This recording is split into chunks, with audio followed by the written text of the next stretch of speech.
The hallway was buzzing with laughter, but for Ayesha, every sound felt like an arrow shot straight at her chest. She walked with her head down, clutching her books like a fragile shield, trying to make it through another day without being noticed. But bullies have a way of finding weakness, or at least what they think is weakness. And today, once again, they found her.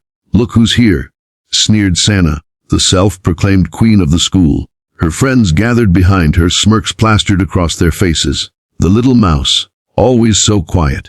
Do you even know how to speak? The laughter echoed down the corridor as Ayesha stood frozen, her heart pounding. She wasn't silent because she was weak. She was silent because she was tired. Tired of being mocked, pushed, and humiliated. But that day something inside her snapped. The bullies shoved her books to the floor, scattering her notebooks and pens.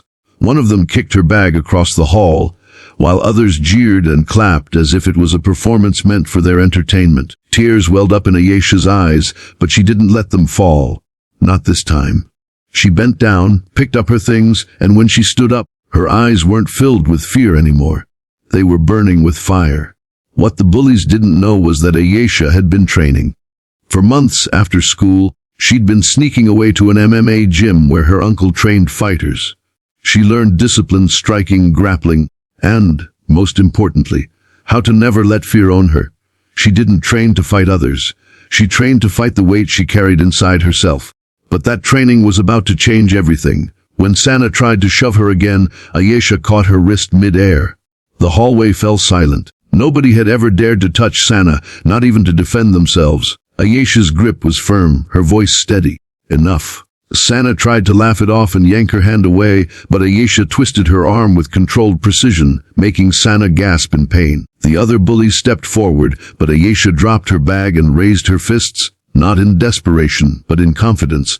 One bully lunged, trying to push her down, but Ayesha sidestepped, sweeping her leg in a clean motion. The girl tumbled to the floor stunned.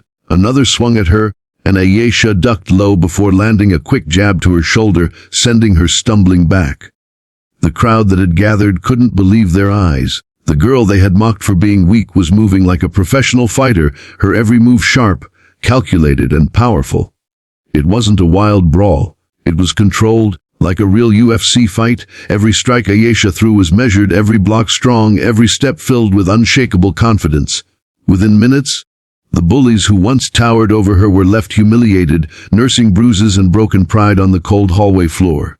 But Ayesha didn't stop there. She didn't just fight back with her fists. She stood over them and spoke, her voice steady and strong. "You treated me like a victim, but I am not. I never was. You thought silence meant weakness, but silence was my strength. And today, you've learned the hard way. I am not afraid anymore." The entire school watched in stunned silence. Whispers spread like wildfire, and for the first time, people weren't laughing at Ayesha, they were in awe of her. Some were inspired. Some were ashamed for never standing up for her. And some, like the bullies, were forced to confront the reality that their reign of fear was over. The principal was called, and while the bullies were punished, Ayesha was not. Witnesses told the truth. She didn't start the fight. She finished it. And she finished it with dignity. In the weeks that followed, something changed in the school. The bullies who once ruled the hallways walked quietly, their arrogance shattered. Others who had stayed silent started to find their voices. And Ayesha, the girl who once blended into the shadows, now walked with her head held high. She became a symbol of strength. Not because she fought back physically, but because she refused to let anyone define her worth. Her journey wasn't easy. She still faced whispers, doubts, and moments where the old fear crept in. But she had proven something to herself that could never be taken away. She was powerful. And power didn't come from fists alone.